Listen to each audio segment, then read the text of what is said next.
Hola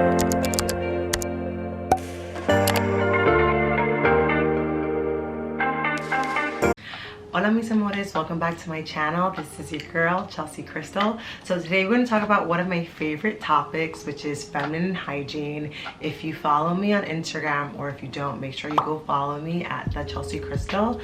I love talking about health and wellness, women's health, and faith.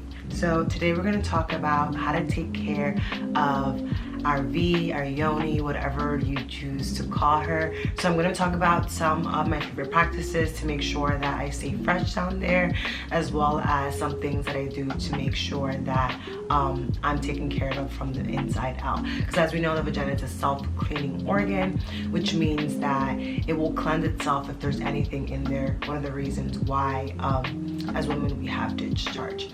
While I'm on the topic, let me just tell you ladies that discharge is normal for every woman. If you do have discharge, what you really want to be looking at is the color and the odor. If those things are smelling or feeling kind of weird, you definitely might want to go to your gynecologist or your natural health care provider. So yeah, a lot of the things with my yoni, especially for me, are very like intuition based. Because you've been living with her for all of your life, you should kind of be following up on the trends, which is also something that I like to do if you're a woman that also has regular periods like myself. I really like to track my menstrual cycles. I like to track how heavy they are, when they start, when they stop, and how I'm feeling. That just kind of helps me give my provider, if I ever go into the provider for any issue, a better detailed picture so that they're better able to help me out. So I wrote down some of the points on my phone, so excuse my phone in this. So let's always start off with your vagina is going to be a reflection of how you eat and your lifestyle. So there are certain things that are not going to be very much conducive to the health of her. Things like that would be eating a lot of fast foods, eating a lot of fried foods, smoking, those things just in general for your overall health.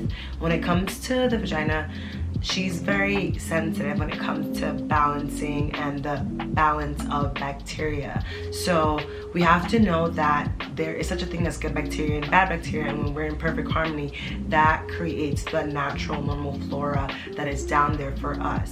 Whenever we have an imbalance of the flora, which is when we have more negative bacteria than positive bacteria, that's when you'll have things like bacterial vaginosis, which is possible to have even if you are an asexually active woman. It's more of, it also doesn't have to do with how you take care of your hygiene. It's also just a little bit of lifestyle and how you choose to take care of her. So fruits and veggies are always going to be your friends. They're cleansing, they're detoxifying, they're high in water and high in nutrients, so they're going to really help cleanse her out and make sure that your body is healthy. Also, something that's really super important is our gut health. So our gut health, the reason why it's so important is because the majority of the bacteria in our body is in our gut. So the gut really does help control the atmosphere of our body and the balance of the flora in our body. Also making sure that we drink a lot of water, because water also does flush out the body. Staying away from like sugary things, so whether that be soda, lots of candy or anything like that. I'm not saying that you have to abstain from it, because even myself, I have a super crazy sweet tooth. But for me, what I've personally done is I stay away from like juices and things that are like man-made. Or like factory made rather, and I get my sugars in treats if I'm feeling like I want to treat, like a cookie or a cake or a pie, whatever I'm eating, and I leave it to like my natural smoothies and things like that. So for the most part throughout my day, I'm normally just drinking water. So be very mindful of that, just because the bad bacteria do love to feed off of sugar, so you might be creating a disbalance there. Also, wearing, for me personally, when it comes to that time of the month, I love using my menstrual cup. So this is my menstrual cup. I have been using this specific brand of menstrual cups now for like 3.5 going on 4 years. A good friend of mine introduced me to them, and at first I was like really adverse to the idea, because I was just like, it's just the idea of it. I was like, I don't want to sit in my whatever. So this is the cup, and I love this cup. This is like, I always say, like, this is one of my best friends because of just the ease of it. There is a bit of a learning curve when you start to use it, and don't worry, you don't put it in like this. It just sits it sits in you like this, similar to like the way a tampon would.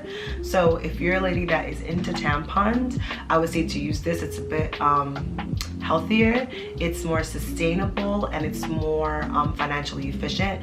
These are about $30 and they last you about 3 to 4 months.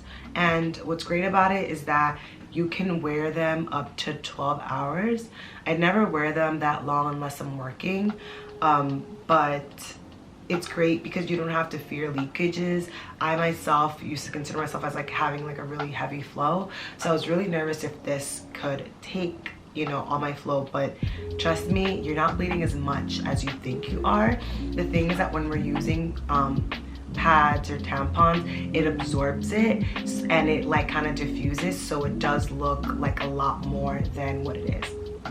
Also, if you are ladies that is using tampons, be mindful of how long, as well as pads, be mindful of how long you are wearing them for, because things like that do and can mess up the normal flora that you have down there. And sorry for the light going in and out. I'm recording in natural lighting, so the sun is doing its own thing. So if I do use pads, which I normally use like towards the end of my period when I feel like it's going away or when I feel like it's coming on, I do like to use natural organic pads.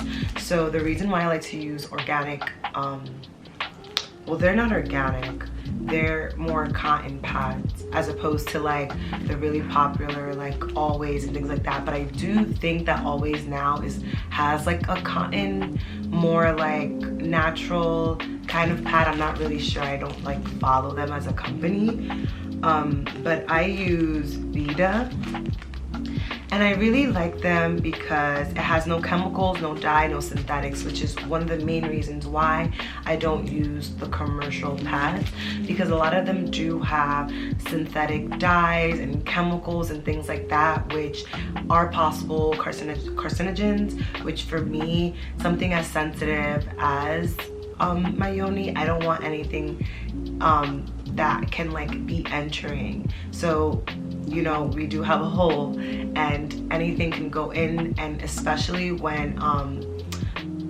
it gets wet, the pad's wet, they can release some of the chemicals that they have on them. So that's why personally I make sure to go for like cotton ones that don't have any synthetic dyes or chemicals. And I'll make sure to put these down below if you're interested in making that switch. In terms of pricing, they're around the same price. They might be a little pricier, honestly, but that's why I kind of just always use my cup, because it's kind of like a safeguard. However, like I said before, there is a learning curve with the cup. So if you're just starting to use the cup and you don't know how to normally insert it, if you go on my Instagram, I have a video where I did like a whole review on the Diva cup, which is the cup that I use, and I talked about how to insert it and things like that. So you can check that out if you're wanting to learn a little bit more about that.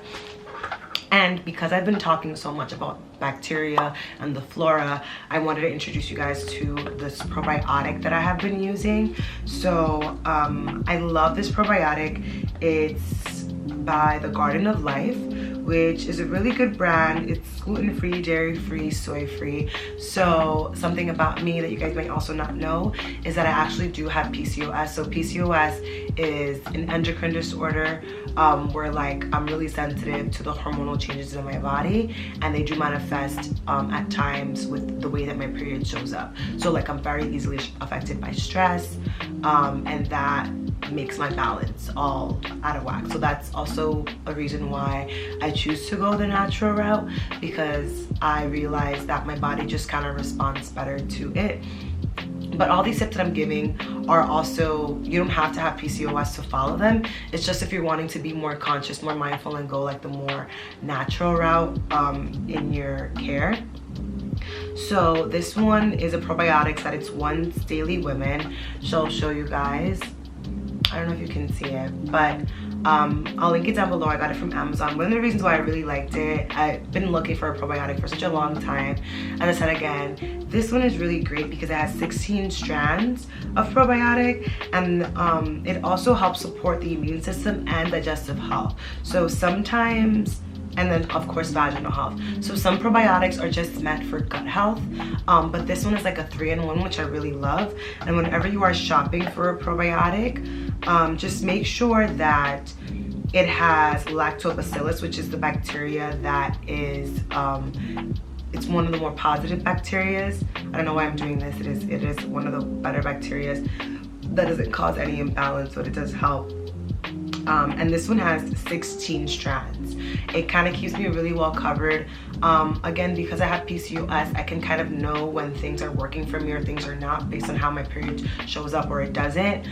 So for a while, because I was in a lot of high stress, my period was like MIA.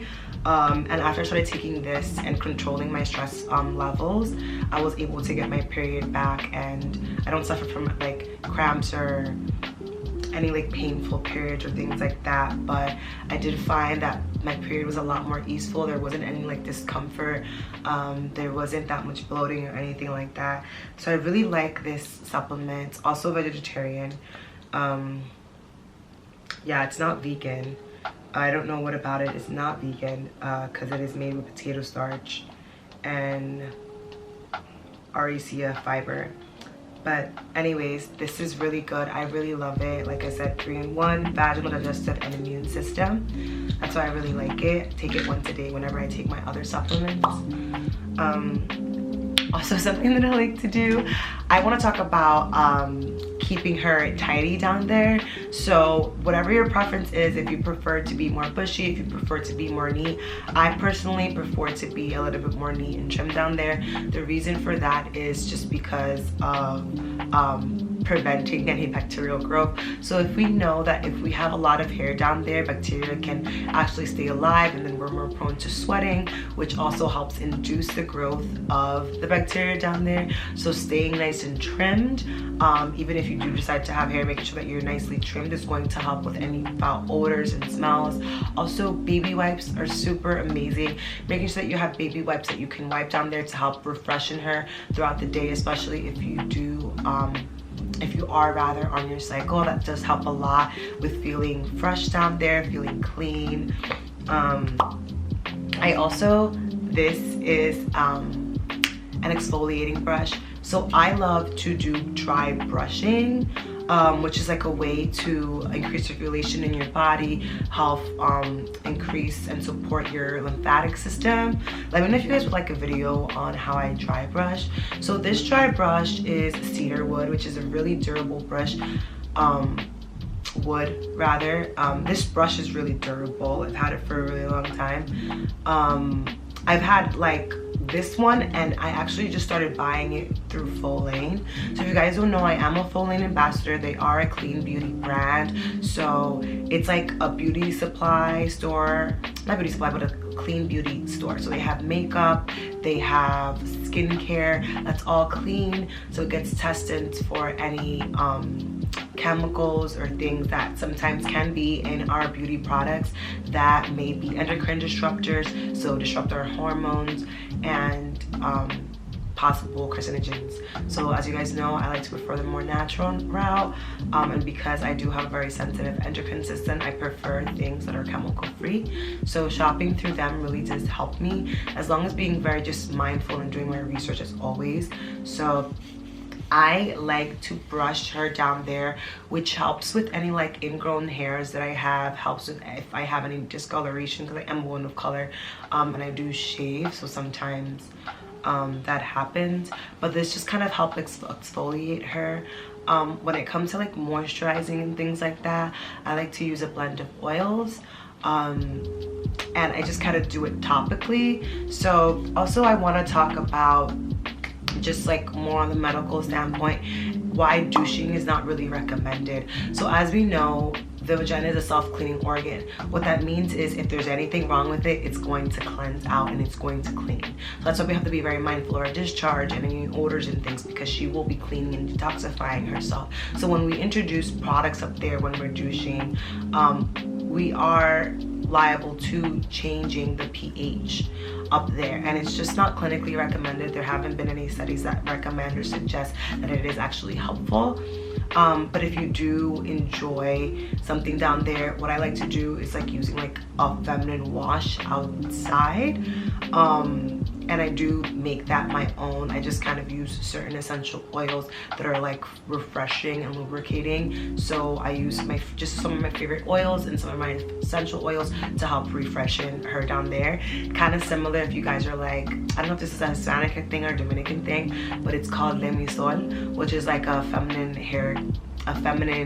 care wash, and it has like a nice fresh like eucalyptus peppermint kind of feeling, but I wasn't really sure about the ingredients, so I decided to make my own like dupe of that. So if you guys are interested in having like just a moisturizing I guess serum, we'll call it, down there that helps with ingrown hairs or anything, let me know if you guys want me to record a video on that. So just in general, controlling our stress hormones and our stress levels. So know that every time that you're worried, whether it be more mental, you are affecting, or you can affect your hormones, right? Because happiness is a hormone, and also sadness is a lack of hormone. So just being mindful of that. That's why sometimes you can have late periods or things like that. So controlling your stress is just overall good for your reproductive health. I really like, and this is more when I'm not on my period, I wouldn't really recommend this when you're on your period. I just kind of like to rub my belly, and when I'm on my period I don't really go into massaging. But when I am not on my flow, I do like to give myself what's called womb massages, which is just like abdominal massages, just to help increase circulation down there, and it helps if you have like any heavy flows, or just to help the overall health down there. Oh, and I couldn't, and I'll end the video with some of my favorite herbs. As you guys know, I love herbs, I love essential oils. I love just working with herbs as a way to keep my health up. So some of my favorite herbs for my woman's health is red raspberry tea. It's super amazing. You can buy the leaf on its own, or they sell teas that have that infused with it. You'll find a lot of teas that brand themselves as a woman's health or woman's reproductive flow tea to have red raspberry in it. I myself offer a red raspberry tea to help support feminine health. So if you want to see that, just make sure to check out my shop below. I also love Vitex berry, which really helps with managing hormones. I love maca root, which I use that more in smoothies or in drinks. I use it as a powder, so that also helps increase libido if you're having issues, or if you don't have with that, but just overall helps with your health down there. It also helps support your cycle. Also, I like ashwagandha. So that's not really a woman's health tea, but it is a stress adaptogenic herb. So as we know, our women's health is very much linked to our overall health. So if our body is feeling like we are in too much stress, it won't have a period, because to have a period means that the body thought that it was going to get pregnant or trying to get pregnant, right? That's just like the woman's flow. We have periods. We have periods because we didn't get pregnant. So if your body feels at ease and it feels comfortable, then it feels safe, right, enough to house a baby. But if it doesn't feel safe enough to have a baby, then you won't have your period, or you won't be able to like keep a pregnancy or maintain a pregnancy, and for other God-given reasons, of course. But just again, making sure that your stress hormones are really up to par, that your diet is good, that you're drinking water, and making sure that your whole lifestyle reflects something that can provide a safe environment for your cycle to work. That's why I like ashwagandha tea, because it's more of like an adaptogenic herb, which again helps with if there's any thing missing in your body. It just kind of helps supplement and kind of like balance out those scales. So yeah, those are my tips. Let me know below, what do you guys do for your feminine health care? How do you guys take care of her? And if you guys have any suggestions, any recommendations, or any tips that you guys want to share with any of the other women that are soon to be in this community. So anyways, thank you guys for tuning in.